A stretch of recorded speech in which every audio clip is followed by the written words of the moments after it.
Bueno, vamos ahora a presentar a Tania. Espérame, Tania, que te voy a introducir.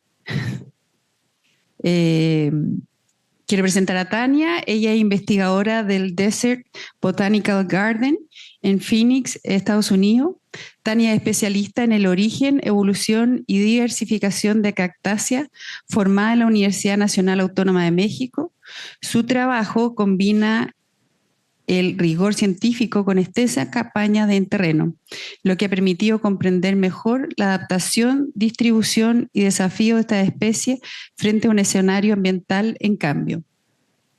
Damos la bienvenida a Tania, que viene de México, así un honor.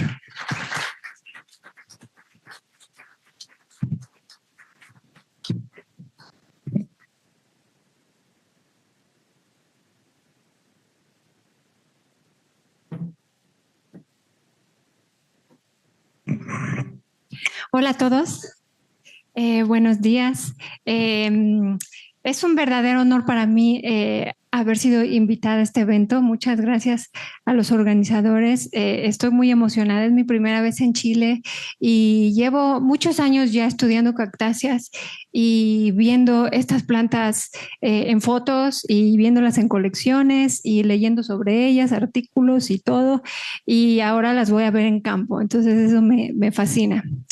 Eh, Les voy a hablar sobre un poco sobre el trabajo que hacemos en Desert Botanical Garden. Nosotros estamos en Phoenix, Arizona. Nuestro jardín tiene sin duda la colección de cactáceas más importante del mundo. Entonces, les voy a hablar principalmente de conservación ex situ.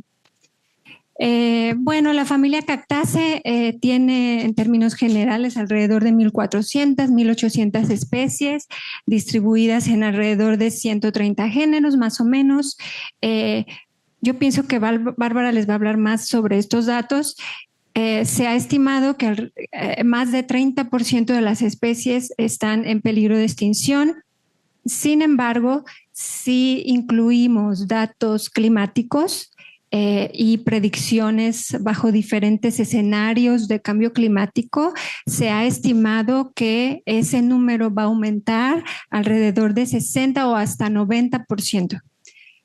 Eso significa que en el peor de los casos, alrededor de 1.000 especies de cactáceas podrían desaparecer para el año 2070. Bueno, ¿cómo se distribuye esta riqueza? La familia Cactaceae es de distribución americana, pero hay centros importantes de diversidad. Estos son números de especie y se pueden... ¡Ay! ¿Qué hice? Ah, eh, no, yo no encuentro el puntito. Aquí está. Y entonces se pueden ver en manchas rojas, donde están los centros principales de diversidad. Esto es número de especies. Pero también se han hecho otros estudios, por ejemplo, de los colegas brasileños, donde estudiaron la distribución de la diversidad de endemismo y diversidad filogenética. Y estos estudios también ellos muestran 4 puntos o centros de diversidad. Nos damos cuenta que ahora estamos en uno de ellos, un centro de diversidad importante de cactáceas. Desafortunadamente, la distribución de la diversidad no coincide mucho con la distribución de áreas protegidas. Entonces, eso implica que muchas de las especies no se encuentran en alguna de estas áreas. Bueno, este es el estudio del que hablé al principio. Un colaborador nuestro, Michel Pilem, tomó muchísimos datos de distribución de muchas especies de cactáceas, estudió las condiciones climáticas bajo las cuales estas plantas habitan actualmente y luego vio qué va a pasar con todas ellas bajo diferentes escenarios de cambio climático hacia el futuro, desde escenarios moderados hasta escenarios dramáticos. Y hizo otra cosa importante que fue incluir variables de eventos climáticos anormales o, por ejemplo, sequías o, por ejemplo, fuego. incluyó esos datos en su modelo y entonces él sus datos sugieren que alrededor de 60 o 90% de las especies van a perder en un futuro las condiciones climáticas en las cuales habitan actualmente. ¿Qué van a hacer las cactáceas? Porque en general los organismos para enfrentar el cambio climático podrían tener varias opciones. Podrían moverse, pero las cactáceas no se mueven. Las poblaciones pueden migrar, pero nuestras plantas son de tiempos generacionales larguísimos. Es muy probable que estos tiempos generacionales no permitan una migración siguiendo condiciones ambientales adecuadas. Entonces, otra opción es adaptarse, ¿no? Ahorita les voy a enseñar algo que hicimos nosotros en el Jardín Botánico para estudiar más estos procesos. Entonces, conservación in situ o conservación ex situ. Bueno, las agencias de conservación de biodiversidad, al menos en Estados Unidos, por supuesto que dan mayor prioridad a la conservación in situ. Sin embargo, dado los procesos de cambio climático, en el mejor de los casos, estos procesos van a introducir un importante elemento de incertidumbre a los resultados de las acciones in situ. Entonces, al menos es importante tomar en cuenta los escenarios de las diferentes posibilidades, ¿verdad? Aunque ya se están proponiendo muchas diferentes acciones, por ejemplo, manejo de microclimas, o por ejemplo he visto que se propone manipulación del hábitat para generar buffer de clima, o hay quien está proponiendo una replaneación dinámica de áreas naturales protegidas. Todo son diferentes alternativas, pero yo lo que siento es una urgencia de ir a colectar estas plantas, ir a agarrar semillas, ir a agarrar muestras y guardarlas. Siento que es como decimos, bueno, en Estados Unidos se dice hope for the best, prepare for the worst, o en México decimos espera lo mejor, pero prepárate para lo peor, ¿no? Bueno, ¿cuáles son las colecciones ex situ actualmente? Yo encontré que estas son las colecciones ex situ más importantes, pero puede ser que haya otras que yo desconozca. Lamentablemente, pues no en todos los casos coinciden con los centros de diversidad que yo les mostré anteriormente. Y esto es importante porque pues sabemos que para que el éxito de una colección ex situ está su probabilidad de éxito está altamente relacionada con la cercanía de las plantas ex situ con el medio ambiente en el que habitan. Es decir, que una colección ex situ que tiene plantas locales, nativas, tiene mayor probabilidad de tener éxito que una colección, por ejemplo, las colecciones en Europa, ¿no? De cactáceas. Entonces, ¿cuál sería la estrategia ideal de conservación? Si yo pudiera decidir cuál sería la estrategia ideal, sería enfocarme en áreas, linajes y especies estratégicos. Por supuesto, tener más colecciones en áreas cercanas a centros de diversidad. Algo muy importante sería tener una mejor representación de individuos. Las colecciones botánicas o los jardines botánicos, como los conocemos actualmente, están diseñados bajo un pensamiento antiguo, renacentista, en el cual son más bien museos, son más bien colecciones de objetos raros. No fueron originados con un principio de conservación. Entonces, ahora ya sabemos que rescatar un individuo o dos de cada especie, pues no es suficiente para tener un backup de la diversidad de una especie. Entonces, idealmente, usando información genética, tendríamos un muestreo más amplio de diferentes individuos de cada especie. Y otra cosa que yo haría sería incluir diferentes tipos de muestras, por ejemplo, no solamente plantas, sino también semillas, tejido, DNA. Entonces les voy a enseñar algo que estamos haciendo en DBG. DBG es Desert Botanical Garden, que es nuestro jardín botánico. Este mapa muestra la frontera de Estados Unidos y México, y nosotros estamos ubicados en el jardín, en el desierto sonorense. El jardín está en el extremo norte del desierto sonorense, en la ciudad de Phoenix. Tenemos la colección nacional de cactáceas de Estados Unidos. Y mantenemos alrededor de 15,000, 16,000 plantas que pensamos que cubren alrededor de 2/3 de la diversidad de la familia. Es una colección muy importante y la mayoría de nuestras plantas provienen de campo. Bueno, aquí está una foto, una imagen que muestra el Valle de Phoenix. Es un área gigantesca.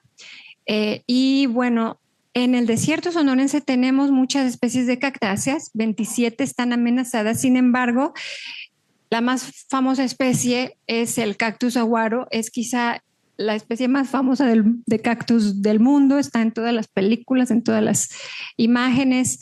Y algo muy interesante me pasó cuando empecé a trabajar en el Jardín Botánico del Desierto. Yo entré a trabajar en el 2021 y ese año, como mi adscripción decía que soy el especialista en cactáceas, empezaron a llamarnos tremenda cantidad de televisoras y periódicos, y la gente en general, la comunidad en general, empezó a llamarnos porque querían saber y querían que les diéramos una respuesta de por qué se estaban muriendo los saguaros, los cactus saguaros en el Valle de Phoenix. Y pues nosotros, aquí está un colega mío, Kevin, aquí soy yo, naturalmente pues dimos nuestra mejor cara, intentamos contestar cualquier cosa, pero la realidad es que no teníamos un buen entendimiento de qué es lo que estaba pasando, porque estas plantas en el valle pues están irrigadas y tienen cuidados. Entonces, bueno, si bien sospechamos que es cambio climático, asociado posiblemente o empeorado por Heat Island, Urban Heat Island, sería calentamiento de la ciudad, pues no podíamos asegurarlo. Entonces, bueno, pero lo que me sorprendió es que yo no había visto esto con ninguna planta en ninguna parte del mundo, una planta que fuera tan importante y tuviera un significado tan relevante en la identidad de una comunidad. Entonces, en ese momento dijimos, pues entonces hay que usar al saguaro como una excusa para hacer más investigación sobre cactáceas que después pueda ser aplicada a especies en peligro. Entonces, bueno, la observación que muchos saguaros estaban muriendo, este es un gráfico que muestra las condiciones de temperatura y precipitación. Como se ve, nuestras precipitaciones parece que están estables, pero las temperaturas no van a dejar de subir. Nosotros tenemos unos veranos de 45 grados centígrados o más, pero eso no es lo feo. Lo feo es que cuando esas temperaturas duran muchos días seguidos, las plantas llegan a un punto que ya no tienen la capacidad de recuperación. Otra cosa importante es que en la ciudad las temperaturas nocturnas no bajan. Entonces la planta no puede, sobre todo las plantas como las cactáceas, no pueden abrir sus poros y respirar en la noche. Bueno, van a desaparecer los saguaros. Creamos una cosa que le llamamos Saguaro Initiatives, iniciativas del saguaro. Estas son las 4 iniciativas de saguaro y voy a explicar brevemente cada una de estas iniciativas que trabajamos. La primera es el estudio de la genética aplicada a la conservación. Y como dijo Pablo, nosotros también estamos usando datos genómicos porque los datos genéticos de marcadores que se usaban tradicionalmente no estaban funcionando, no funcionaron. El cactus saguaro es posiblemente la especie de cactácea más investigada existen decenas de artículos desde hace muchos años, pero ninguno había elucidado la genética de poblaciones, precisamente porque se necesitan datos genómicos. Entonces, sin embargo, no teníamos los protocolos, los mecanismos, los elementos para llevar a cabo este tipo de investigación. Entonces nos dimos a la tarea de hacerlo, viajamos a lo largo de todo el rango de distribución del saguaro, colectando muestras de tejido. Nos dimos cuenta que en todo el rango de distribución, no en todos lados el saguaro estaba sufriendo. En algunos lugares se veía más o menos bien, en otros lugares estaba terrible, algunas localidades los saguaros estaban muriendo. Diseñamos un método para determinar el health score o estado de salud de cada localidad y nos dimos cuenta que en algunos puntos los saguaros estaban fantásticamente. Uno de los retos importantes es que tenemos que viajar con este tanque lleno de nitrógeno, porque al menos para lo que nosotros hemos observado, las muestras tienen que ser congeladas inmediatamente. Si no, no se pueden obtener datos de nueva generación. Y es un reto, y en algunos lugares de México no, es muy difícil encontrar nitrógeno líquido y viajar con este tanque, y mucha suerte para pasar la frontera. Bueno, entonces trajimos todas estas muestras de tejido al laboratorio, hicimos el árbol genealógico del saguaro y esto es lo que obtuvimos. Esta es la genealogía que obtuvimos y obtuvimos claramente dos linajes diferentes, el del norte y el del sur. Eso es algo que no se sabía. Genéticamente son diferentes. Esta gráfica muestra la diversidad genética en el espacio. Entre más dispersos están los puntos, más diversidad genética. Y aquí se ve cómo los saguaros del sur, o sea, los de México, tienen mucha más diversidad genética que, miren, es ridículo. La diversidad genética de los saguaros de Norteamérica, a pesar de que ocupan un área mucho más amplia de terreno. Hicimos estudios de qué va a pasar con estos dos linajes que se están comportando muy diferente, qué va a pasar bajo condiciones climáticas futuras. Miren, aquí se ve, estos son datos climáticos solamente, y aquí se ve cómo los del norte y los del sur también climáticamente son dos cosas distintas. Esta columna de acá que les estoy mostrando hasta la izquierda son las condiciones actuales del linaje del norte y del linaje del sur. Y estas tres son condiciones proyectadas a futuro bajo diferentes escenarios de emisiones moderadas y escenarios de emisiones altas, ¿sí? Pasan dos cosas dramáticas. Para los saguaros del norte, van a sobrevivir si migran hacia el norte, pero eso es una condición que nosotros sabemos que es improbable dada la geografía y dadas las temperaturas de congelamiento del norte. Pensamos que esto es poco probable. Bueno, los saguaros del sur van a desaparecer de acuerdo a estas predicciones, sin importar qué escenario estemos usando. Bueno, pero ¿se acuerdan que les dije que también podría ser que se adapten? ¿No?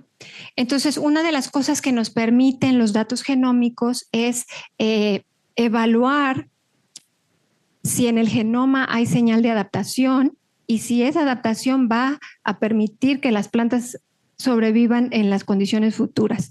Y es lo que le llamamos genomic offset, o se llama vulnerabilidad genómica, y es un valor que se estima para cada población. Y también en este caso nos dimos cuenta que las poblaciones del sur son tremendamente vulnerables. Pero que también estamos conservando la diversidad genética de los saguaros en nuestro jardín botánico, porque nosotros ya les dije que tenemos la colección nacional de cactáceas, y entonces en teoría tenemos la mejor colección de saguaros pues del mundo, ¿no?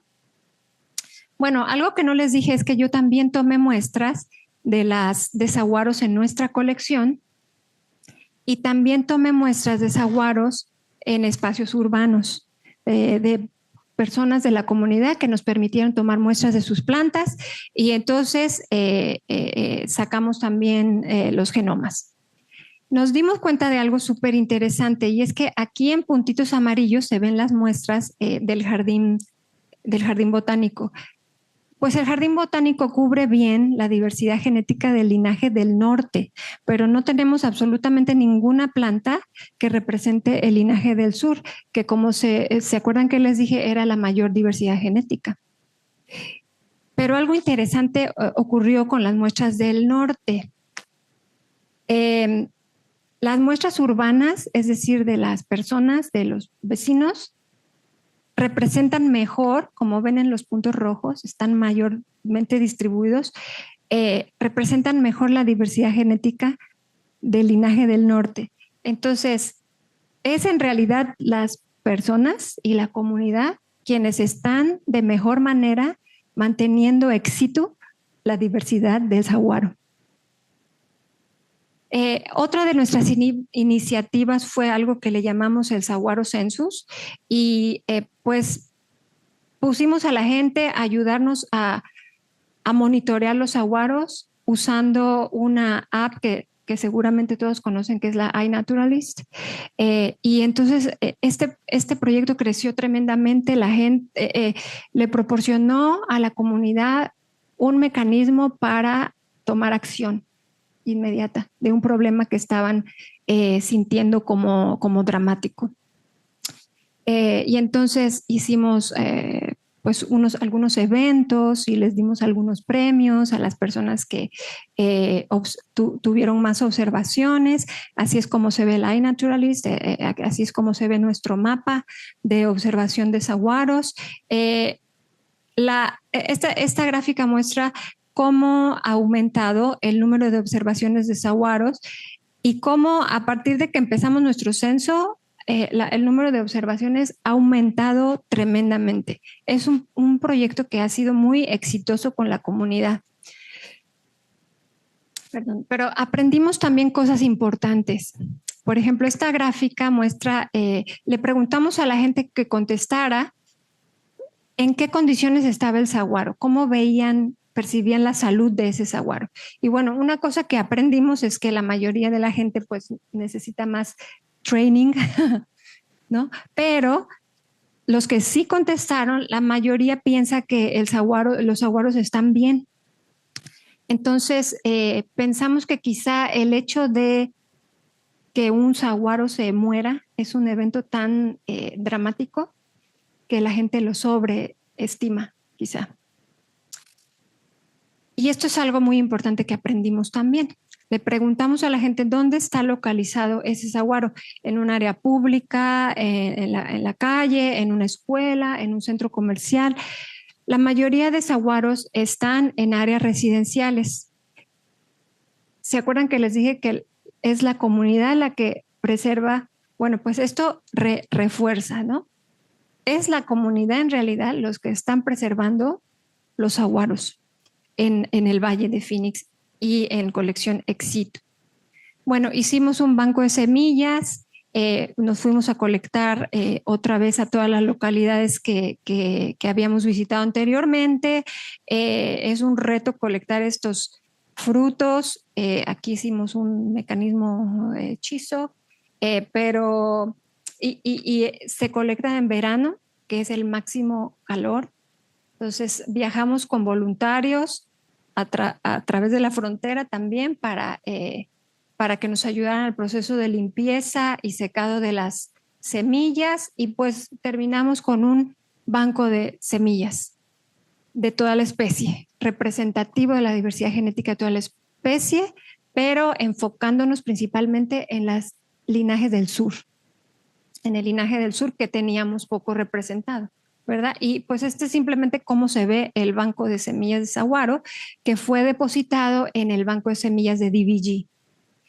Pero pues, ¿qué es un banco de semillas si no está asociado a un programa de propagación? Es una colección muerta. Entonces decidimos que necesitábamos empezar a usar esas semillas para propagar. Pero nosotros teníamos el problema de que pues el jardín no tiene espacio suficiente, no tenemos personal suficiente para cuidar miles de saguaros y incluso si los saguaros tenemos éxito y crecen, el jardín no tiene espacio suficiente para mantener tal cantidad de saguaros. Entonces, pues inventamos un proceso de propagación comunitaria, invitamos a los voluntarios a que participaran y nos ayudaran a propagar estos saguaros en sus casas. No es un regalo, no les regalamos las semillas ni el material, lo que hicimos es un proceso como de adopción o como allá se llama foster home, o sea que lo cuidas mientras crece y después me lo regresas, ¿no? Entonces, estas personas van a germinar y cuidar los saguaros por un tiempo de hasta 3 o 4 años, hasta que las plantitas estén un poco más grandes para ser propagadas en macetas individuales y se puedan dar en adopción. Y tenemos una página de Facebook y bueno, este programa también tuvo mucho éxito. Alrededor de 15,000 saguaros creciendo bajo el cuidado de la comunidad. Entonces, bueno, nos gusta mucho este programa porque pensamos que tradujo datos genómicos y de investigación directamente hacia una acción de conservación comunitaria, ¿no? Pero pues también hay un problema y es que el cambio climático pues también va a afectar las colecciones ex situ. ¿Verdad? Y eso lo estamos sintiendo también con nuestra colección. Plantas que en nuestra colección típicamente estaban muy contentas, se están secando y están muriendo. Entonces, hemos empezado a implementar estrategias más innovadoras para la colección ex situ. Acabamos de tener un financiamiento para comprar esta cosa, que es esto es un tanque de nitrógeno para el almacenamiento de miles de muestras. Es un tanque de nueva generación, el cual, bueno, yo no entiendo bien la tecnología, pero esta cosa que está aquí arriba condensa el nitrógeno y lo vuelve a reciclar al tanque. Entonces, prácticamente no necesita uno estar poniendo más nitrógeno a este tanque. Y la intención, bueno, es crear nuestro biorepositorio, biorepositorio y nuestro criobanco. Estas muestras se almacenan a temperaturas de menos 70, menos 86 grados, o sea que en teoría tus muestras van a estar bien almacenadas potencialmente por cientos de años, siempre y cuando se mantenga frío, ¿no? Queremos almacenar muestras de diferentes tipos de tejido de nuestra colección, DNA, RNA, pero también quisiéramos ser un repositorio público. Y si muchas personas hacen investigación y van y toman muestras y luego desechan la muestra, o ya sacan su DNA o hacen su proceso y desechan la muestra restante. Bueno, una opción que estamos dando es mándanosla a nosotros y nosotros las almacenamos a perpetuidad, no tienen por qué desecharse. Y bueno, otra cosa es también tener una colección viva, pero congelada, de semillas y también potencialmente de embriones de plantas. Bueno, una de las principales pesadillas para los que hacemos genética de cactáceas es la extracción de DNA. Es muy difícil obtener suficiente DNA y de suficiente calidad. Y en algunos casos, cuando las especies son tan chiquititas, pues un individuo no es suficiente para obtener el DNA que necesito para hacer un genoma, por ejemplo. Entonces, algo que estamos proponiendo en este proyecto es generar líneas celulares para las especies más amenazadas y estas líneas celulares se pueden criopreservar para futuras necesidades de secuenciación, ¿cierto? Entonces, bueno, el siguiente paso sería traducir todas esas estrategias. traducir todas esas estrategias que he mencionado a aplicarlas a especies que están en realidad verdaderamente amenazadas. Y tenemos retos importantes. Al menos en México, el trabajo de campo y de colecta es peligroso y tenemos que planearlo muy cuidadosamente. Un reto importante es que las muestras tienen que congelarse. Hay lugares de México que no, incluso es difícil conseguir hielo. Bueno, naturalmente tenemos que colaborar internacionalmente porque la mayoría de especies están en nuestros países de Centro y Sudamérica. Entonces, tenemos que colaborar para la realización de procesos de extracción, procesos de muestreo y, bueno, otro problema importante que seguramente ustedes están también padeciendo, en la mayoría de países obtener permisos de colecta y sobre todo importación y exportación de muestras es extremadamente difícil. Bueno, y aquí voy a hacer un paréntesis porque mis colegas del jardín me pidieron que hablara de una colección importante que tenemos en el jardín, que es la colección de Fred Katterman. En 1992 y luego en 2014, nuestro jardín recibió como donación la colección de Fred Katterman. Fue un reto traerla porque él vivía en Nueva Jersey, entonces, y se trajo la colección en invierno. Entonces, personal del jardín tuvo que viajar, rentar un camión, construir estos, ¿cómo se dice? Shelves, y para llevar todas las plantas, incluso poner calentadores para tener que manejaron todo lo largo de Estados Unidos para traer la colección. Pero esta colección contribuyó muy significativamente a aumentar la diversidad de especies de nuestra colección. Fueron a más de 1,300 plantas. Todas las plantas vienen de origen silvestre, 218 taxa, prácticamente todas las especies de Copiapoa determinadas por Katterman las tenemos en la colección y sorprendentemente las copiapoas están muy bien, creciendo muy bien en el jardín a pesar de nuestros veranos tan intensamente calientes. Entonces, bueno, quería comentarles eso porque no muchas personas saben que tenemos esa colección. Y bueno, ya para terminar, creo que para llegar a una buena estrategia de conservación ex situ, nos hace falta trabajar en algunas direcciones importantes.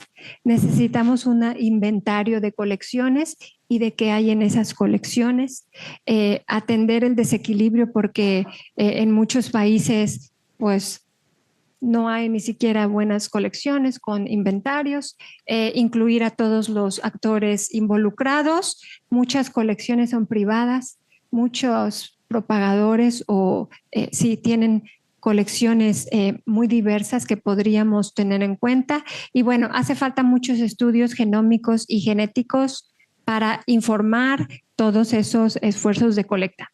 Y bueno, pues ya con eso termino. Tengo muchísima gente que agradecer y esta es mi página web de laboratorio por si quieren contactarme.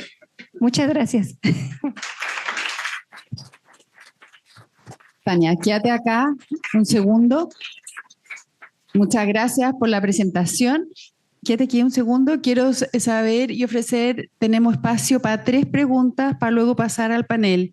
Así que ofrezco que si quieran levanten la mano, quien tiene alguna pregunta. Espérenme un segundo que le voy a dar el micrófono. Felipe, ¿me ayuda? Sí, por favor. Al señor que está allá parado, el que está con la chaqueta.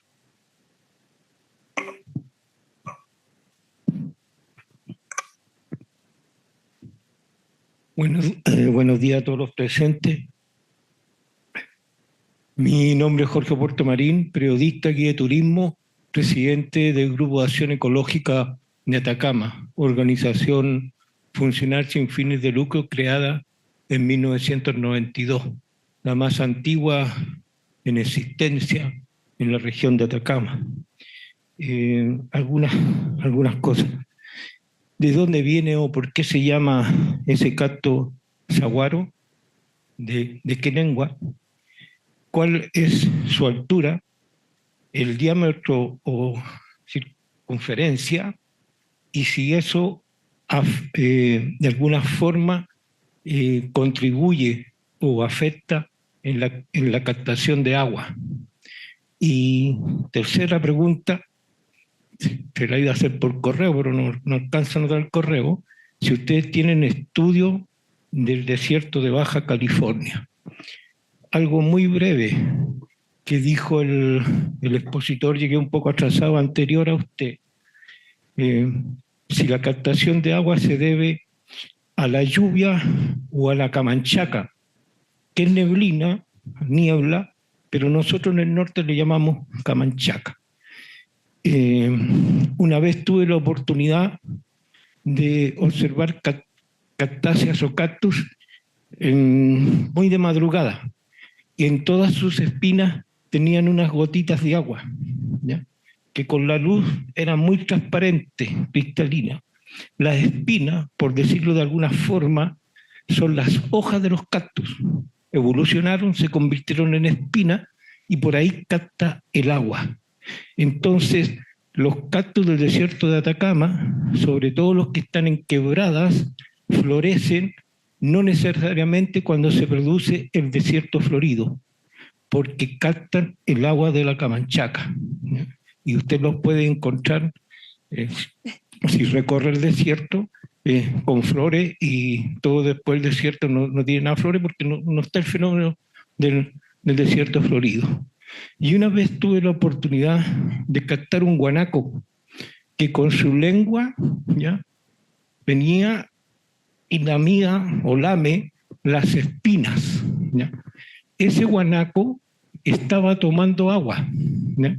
Los camélidos no necesitan mucha agua, pero no me cabe la menor duda que estaba tomando agua, y eso es muy interesante. Gracias. Muchas gracias. Incorporamos al tiro otras preguntas más. Raquel, ¿tú tienes una pregunta? Espérame un segundo, Raquel, que te van a dar... Quería preguntarte si del resultado del programa Saguaro Nursery con la comunidad. ¿Hay alguna otra pregunta? Para recoger al tiro allá, Felipe el Señor.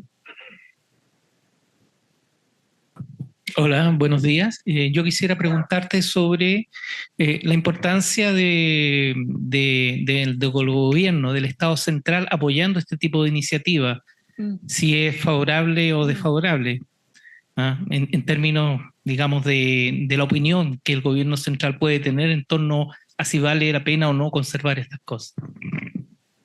Bueno, muchas gracias. Bien interesantes preguntas. No estoy segura de dónde viene el nombre del saguaro. Hay muchas tribus, ¿tú sabes? Los yaquis o ópata. Bueno, es una tribu nativa del desierto sonorense, pero hay muchas tribus en el desierto sonorense y muchos utilizan el saguaro, sobre todo el fruto, como un consumo, ¿no? Los saguaros son, dependiendo de la localidad, pueden llegar a tener varios metros de altura. Es que estoy pensando en pies, pero 13, 14, 16 pies, que serán tal vez unos 10, 15 metros, son bastante altos, pero depende mucho de la localidad. En el Valle de Phoenix no crecen tanto porque las condiciones son muy difíciles para ellos. Tengo entendido que se han hecho estudios sobre la convergencia entre los desiertos de Baja California en el norte y acá el desierto de Atacama, pero no se ha encontrado, hasta donde yo tengo entendido con datos, una absoluta convergencia. Las temperaturas son muy diferentes, las condiciones geográficas son diferentes. Entonces, eso es lo que podría decir. Luego del Saguaro Nursery, estamos aprendiendo, el proyecto está iniciando. Sabemos que vamos a tener muchas pérdidas, porque si bien, ¿por qué estamos aprendiendo? Porque si bien sabíamos cuáles eran nuestras condiciones preferidas para propagar en el jardín, no necesariamente eran las condiciones ideales para distribuir a la gente material. Entonces seleccionamos un tipo de charola y un tipo de suelo que facilitara la distribución y la implementación en casa. Depende mucho de la persona. Algunos voluntarios ya se les murieron sus saguaros, otros voluntarios están mucho mejor que los nuestros. Es muy variable, pero la gente ha tenido una respuesta sorprendente.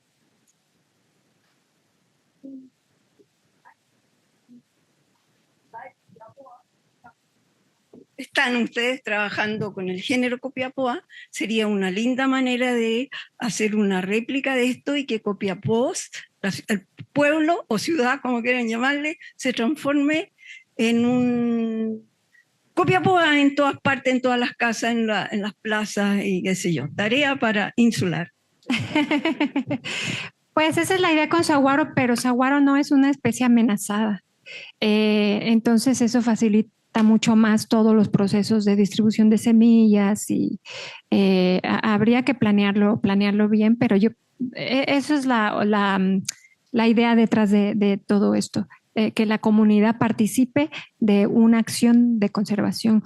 Pero en nuestro caso es el saguaro un pretexto para dar a pensar a la gente que si están preocupados por el saguaro y estamos viendo que se está muriendo en el Valle de Phoenix, imagínate todos los otros cientos de especies que están en realidad en mayor peligro, poblaciones mucho más pequeñas y pueden desvanecerse en poco tiempo.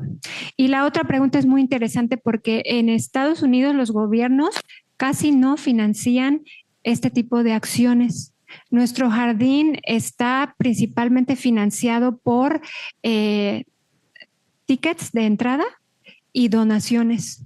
Entonces, son donadores los que, y bueno, el tanque de nitrógeno que les mostré es Instituto de Museos y Bibliotecas de Estados Unidos quienes financiaron, pero casi no hay. Uno tiene que estar buscando donadores o fundaciones de donadores que apoyen nuestros proyectos.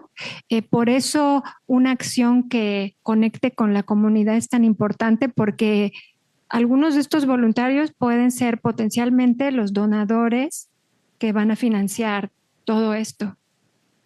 Uh-huh.